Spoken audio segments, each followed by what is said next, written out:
José, encantado de volverte a recibir en el Yo programa. también, encantado de estar aquí para conversar contigo. Eh, es- Tenemos una situación eh, muy especial, ¿verdad? Vamos a ver, Ujú, este año la renta se comportó con una contracción, no creo que es muy pequeña, pero ya no ujú, viene creciendo como venía creciendo antes, ¿verdad? Con la reforma fiscal que habíamos hecho. ujú, El IVA se mantiene, pero no hay la tendencia otra vez de crecimiento. Otros consumos y combustibles yo creo que se van a mantener. ujú, En total, los ingresos son bastante estables con lo que se había proyectado. ujú. Sin embargo, los gastos están en 6 y pico, 7 billones son, ¿verdad? Superávit va a ser 1.6, no llega al 1.5, no sé, por ciento del PIB. Los intereses 4.8 del PIB, ¿verdad? Eso es altísimo, ¿va? Y, o sea que los gastos totales va a ser más o menos el 18 y tenemos un déficit de un Ujú. 3 punto y pico por ciento. O sea que la situación eh, no mejoró mucho porque la deuda se mantiene igual. Ujú. Bueno, de hecho, la situación de las finanzas públicas yo la vería como que tiene como dos dimensiones. Uno es este año en particular, ¿no? Este año en particular yo creo, a cerrar con un déficit bastante más alto que el previsto. Yo lo estaría estimando en alrededor de 4% del PIB, ¿no? Sí, Eh, de 3.8, 3,8, 4% del PIB. Hay que ver, la estimación del Ministerio de Hacienda es un poco más en el orden del 3,5, 3,8, ¿no? Ahora, ¿por qué este año es particular? Porque en este año se confluyen dos cosas que son, digamos, que son un fenómeno que queda circunscrito al año 2024. Uno es el hecho de que los ingresos tributarios se debilitaron debido al ciclo económico. Recordemos que pagamos impuestos por el gasto principalmente que hacemos los residentes, ¿no? hay una Recordemos, contracción. recordemos que venimos del estancamiento del gasto interno asociado con los aumentos en la inflación y los precios de las materias primas del año 2022, ¿no? Entonces, esa reducción en el crecimiento de la recaudación por impuestos indirectos, la caída del tipo de cambio, el efecto que tiene sobre las ganancias de las empresas, que se ve en renta, que se rezaga, porque pagamos renta con un cierto rezago respecto al momento en que se dan los resultados, eso explica el estancamiento y la caída de los ingresos, que va a ser una cosa temporal, ¿no? Pero aquí, y de hecho ya en los últimos dos trimestres, los ingresos tributarios no acumulados en el año, sino solo del trimestre, ya se están recuperando. Ahora, eso no significa que van a crecer mucho, ¿no? Es No, decir, ya digamos, los grandes crecimientos producto de la reforma fiscal en los ingresos ya no van a volver. Vamos a estar creciendo más o menos como crece el gasto doméstico. Y por el lado del gasto hay una cosa también que no es repetible, ¿no? Que es el hecho de que el gasto corriente, especialmente de salarios, crece mucho porque se pagó un ajuste salarial del año 2020 que no se había pagado de por la los, pandemia. de Y los educadores, de todos, de todos. de todo el gobierno central, cuando entra la pandemia en marzo del 2020, el gobierno suspende el aumento Congelación. salarial del 2020 que había sido decretado en octubre del 2019 y eso no se había pagado y se paga todo el puño, digamos, por decirlo, de lo que se debía. Por eso es que los gastos se ven creciendo mucho. Ahora, por el lado de los gastos hay cosas más preocupantes estructurales. Por ejemplo, vivimos en un mundo de tasas de interés más altas, eso significa que el pago por intereses pues se va a mantener elevado y ahí vamos a tener, yo creo, mucha presión política sobre los presupuestos conforme se vaya acercando el ciclo electoral. Pero entonces el deterioro de este año es un deterioro relativamente concentrado, acotado. Lo que me preocupa más es lo otro que creo que estabas mencionando. La dinámica de la reducción de la deuda pública se ha deteriorado mucho, porque hay una ecuación básica para esto, ¿no? Sí. Es superávit primario y cómo se compara la tasa de interés real con el crecimiento de la economía. Y por las tres cosas estamos fregados, por decirlo de alguna manera.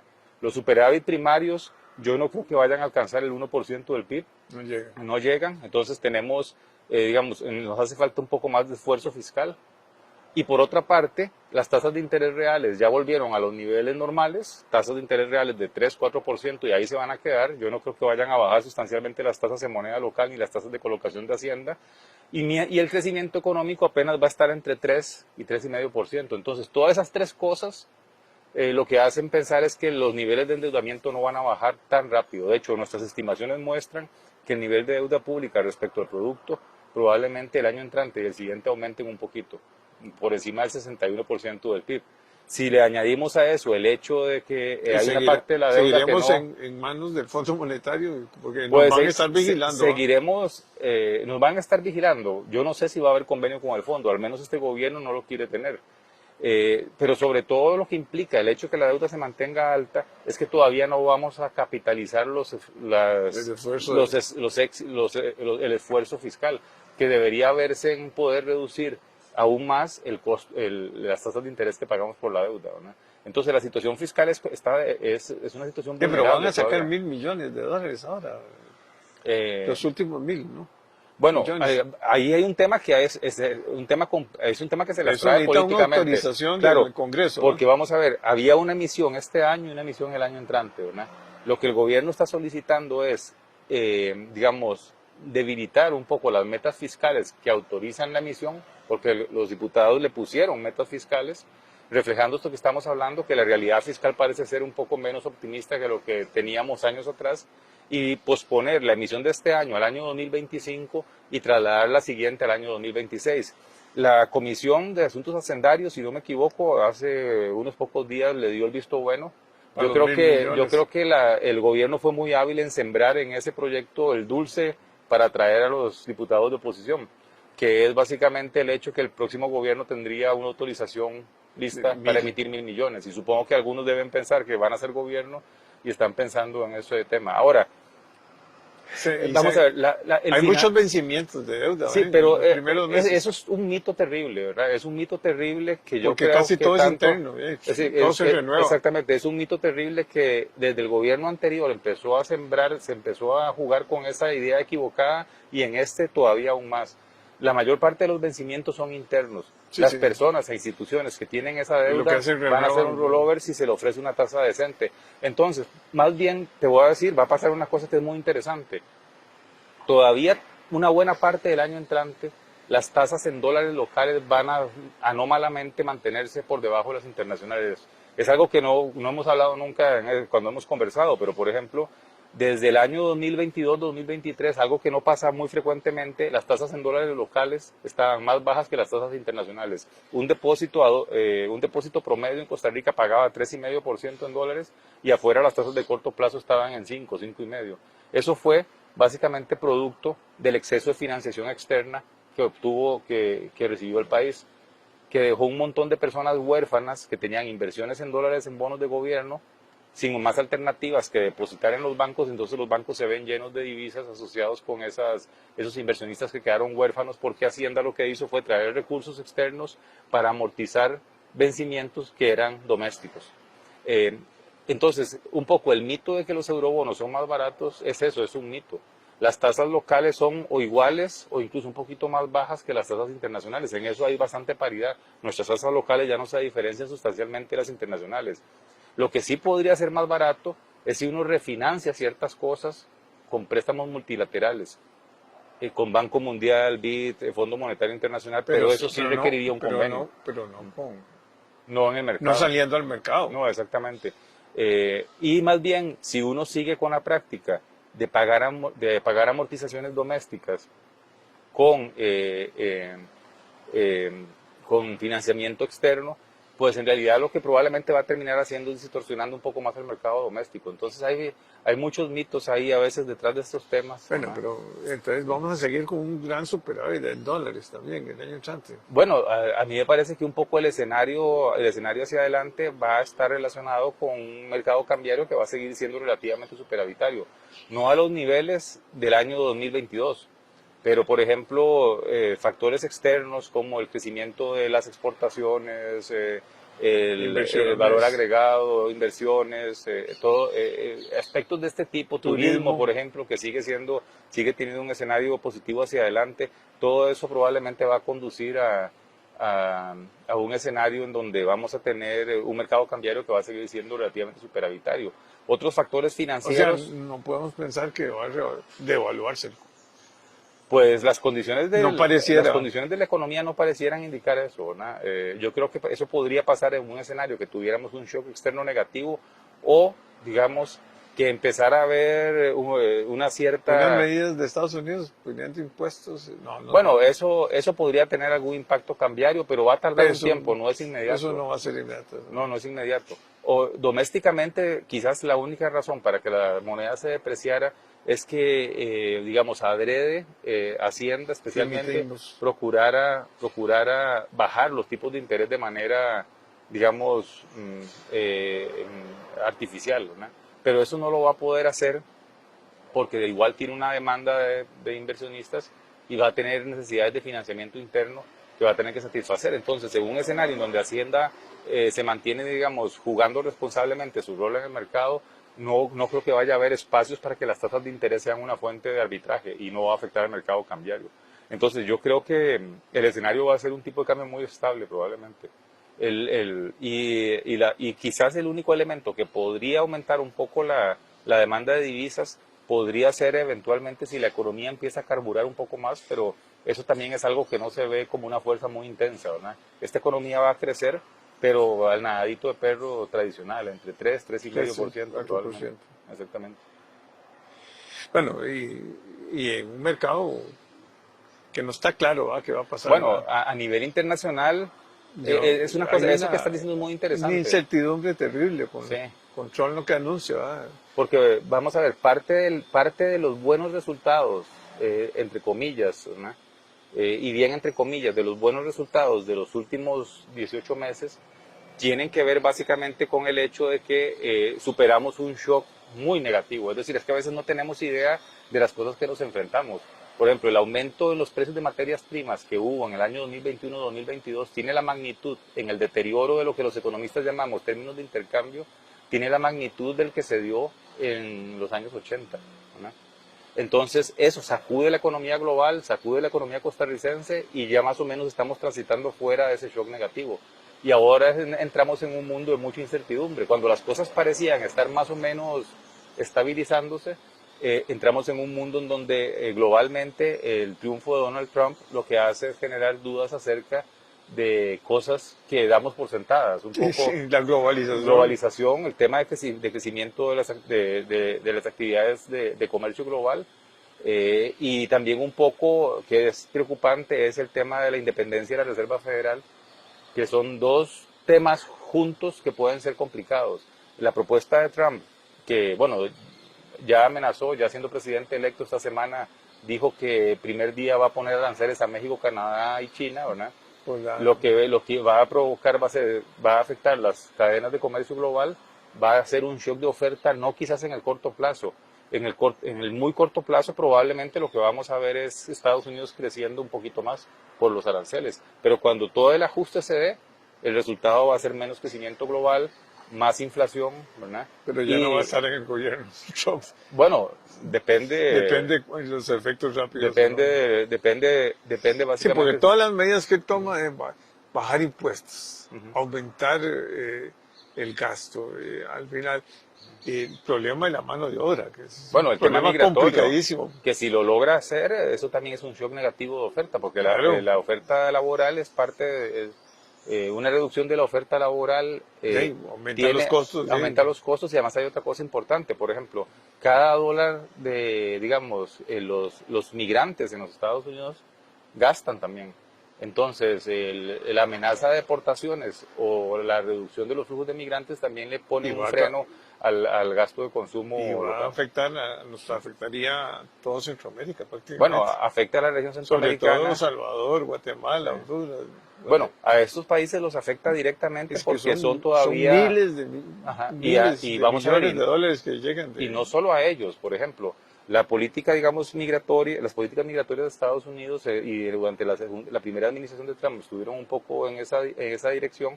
Lo que trataban era ir en alguna medida moviendo la frontera sur más hacia el sur, ya sea a México o a Guatemala, Y a mí me parece que Costa Rica y Panamá probablemente, donde está proviniendo una parte de la migración en los últimos 2 o 3 años, que es de Sudamérica, a través de Sudamérica, yo creo que eso podría ponernos a nosotros en una tensión, podría convertir esto en un tema también nuestro en la medida en que nosotros vamos a hacer un punto en donde los migrantes van a quedar, probablemente pueden quedar varados en su camino hacia los Estados Unidos. Pero es mucha incertidumbre. El tema de la Reserva Federal también es bien complejo. Quiere intervenir, Lo que quiere o es tener mayor fuerza, digamos. quiere restar la independencia al Banco de la Reserva Federal. De hecho, en una cosa muy interesante, al día siguiente del triunfo de Trump era la conferencia de prensa de la reunión de política monetaria en los Estados Unidos, y una periodista le preguntó a Powell directamente que si el presidente Trump le pedía renunciar porque su plazo termina en 2026, que si lo haría, y la respuesta fue un no, así, pero totalmente seco y con una cara petrificada, ¿verdad? Y cuando le vuelven a preguntar e insistir, lo que Powell dice, ¿verdad? Básicamente eso no es posible bajo la regulación, bajo la ley actual, ¿verdad? Que el presidente pueda influir tan rápidamente sobre la Reserva Federal. Sí, pero ahora Trump tiene Congreso y Senado. Bueno, podrían haber reformas, podrían haber interpretaciones legales. El secretario del Tesoro nombrado es un personaje particular, digamos, porque se pensaba un poco que el secretario del Tesoro que iba a ser nombrado iba a ser más un republicano tradicional vinculado también con Wall Street, pero Bassett es un poco distinto. Es mucho más maga, digamos, es mucho más políticamente, si uno lo pone en ciertos cuadrantes, está mucho más hacia el populismo trumpista, digamos, y es uno de los que ha estado proponiendo, incluso mientras Powell sale de la Reserva Federal, poner a alguien siendo una especie como de presidente de la Reserva Federal en la sombra, como por ejemplo los ingleses. No sé, has visto por ejemplo que siempre hay alguien del partido contrario que representa, es el que critica las políticas del gobierno en ciertos ámbitos. Bueno, ha estado hablando de poner una especie como de presidente de Reserva Federal en la sombra, según él, para poder ir indicando por dónde vendría la política monetaria una vez que Powell salga. Todo esto no es algo bueno, ¿verdad? Es decir, más incertidumbre, porque todo es esto deterioro institucional, que es una de las cosas que a mí me preocupan en el mediano plazo. Vamos a ver, esto no es en Estados Unidos, y lo que está pasando en el mundo no fue una elección normal. Trump no es un republicano, ¿no? Es decir, no es el tradicional republicano que estamos acostumbrados a pensar de los últimos 200 años, ¿no? Trump es otra cosa, y el deterioro institucional, tarde o temprano, sea Estados Unidos o sea Costa Rica, el país va a pasar factura en estabilidad política, social y económica. Y eso es algo que yo me temo que tal vez no lo veamos en los programas de este año y el siguiente, pero cuando tengamos los programas dentro de 5 o 10 años, me temo que así vamos a tener que conversar, vamos a acordarnos de esto que estamos hablando ahora. Sí, yo veo demasiada incertidumbre para el año entrante. No es claro lo de Trump. Yo sí estoy de acuerdo con muchas de las medidas que él está tomando en la parte de educación. Creo que se ha deteriorado mucho la educación en Estados Unidos también. En la Agenda 2030 y todo, hay un montón de estos en el multilateralismo, sí. Él no cree en eso. Él siente que Estados Unidos es el centro del mundo en cuanto a que es la economía más grande del mundo, ¿no? Entonces va a querer influenciar a todo, ¿no? O sea, la Organización Mundial de Comercio, a la Organización Mundial de la Salud, todos los organismos, incluyendo las Naciones Unidas. Sí, Trump es un comerciante, digamos, que busca oportunidades. Su política exterior y su política comercial es transaccional. Va a depender de quid pro quo, digamos, qué obtengo a cambio, ¿no? Ahora, eso es ya complicado. está presionando duro a México, ¿ah? Sí, claro, México es uno de los países que más tiene que perder, y sobre todo que tiene que... O me cierra la frontera, no me pasa nada de droga. Entre Andrés Manuel López Obrador y Trump se entendieron bastante bien a pesar de todos los conflictos, ¿no? Pero Pero sí, ese es un tema complicado. A mí, los europeos, yo creo que son los que deben estar mucho más preocupados. El mundo, como se estructuró el mundo geopolítico y geoeconómico después de la Segunda Guerra Mundial, eso se está desmoronando, ¿no? La invasión rusa a Ucrania fue una amenaza, digamos, que se supone que no debería haber sucedido dentro del marco multilateral que existía, y la forma en cómo Trump propone resolverla, ¿no? A los europeos no les va a gustar, y sobre todo va a estar siempre en la sombra de la posibilidad, digamos, de que el proceso de que una potencia como Rusia siga, una potencia militar como Rusia, porque económicamente no lo es, ¿no? Siga con afán expansionista. En un contexto en donde Estados Unidos, que es el que ha cargado en su espalda la mayor parte de la defensa dentro del marco de la OTAN, está amenazando con salirse. Con ingresos altísimos. ¿No? O sea, entonces, ha costado mucha plata esta guerra de Ucrania. Sí. O sea, Estados Unidos es el que ha puesto sí, más claro. plata que... Así es. Por cierto, por eso le está pidiendo a Europa que ponga su parte sí. y los europeos no están como en muy buena posición económica para estar... Bueno, lo que pasa es que ahí entra mucho la política interna. Vamos a ver, si uno dividiera el pastel de la cooperación, por llamarlo de alguna manera, relacionada con la guerra de Ucrania, los estadounidenses han puesto las armas, ¿no? Pero la ayuda, digamos... Es que la industria es muy grande. La ayuda, digamos, otros tipos de ayuda, por ejemplo, han sido esencialmente europeas, ¿no? Entonces, ciertamente, probablemente Estados Unidos ha contribuido más en el proceso de la guerra de Ucrania, pero Europa ha estado contribuyendo más en los temas humanitarios, que es un poco más el estilo europeo, ¿no? Pero para Europa es todo un tema, digamos, si uno ve, por ejemplo, las discusiones en Europa en estos momentos a nivel diplomático, vea, por ejemplo, el presidente Macron, lo que está hablando básicamente es de la necesidad de que Europa tenga un sistema de defensa propio, porque básicamente el mensaje un poco es ese: hay una amenaza muy grande, ¿no? También hay una amenaza interna muy grande, que es los grupos de extrema derecha, digamos, algunos grupos de extrema derecha al interior de la Unión Europea, y además Estados Unidos no parece ser en este caso el aliado, parece ser un aliado que está empezando como a no estar tan convencido de seguir siendo el mismo aliado, y eso para ellos va a ser muy significativo. Ahora, todo esto es incertidumbre. Incertidumbre complicada, ¿no? Difícil de saber cuántos puntos del PIB puede costar, cuánto puede generar de inflación, pero vamos a entrar a un periodo, me parece a mí, estamos viviendo un periodo y vamos a entrar a un periodo de más incertidumbre, probablemente a nivel político global, y eso nos va a afectar a nosotros en alguna medida. Bueno, José, muchas gracias. Con mucho gusto. Nos vemos antes del fin de año para hablar. Claro que sí. Hay que ver los ajustes que hagan el Banco Central, que no hablamos. Exactamente. La tasa política monetaria. La bolita de cristal para el año entrante. Muchas gracias. Bueno, con mucho gusto.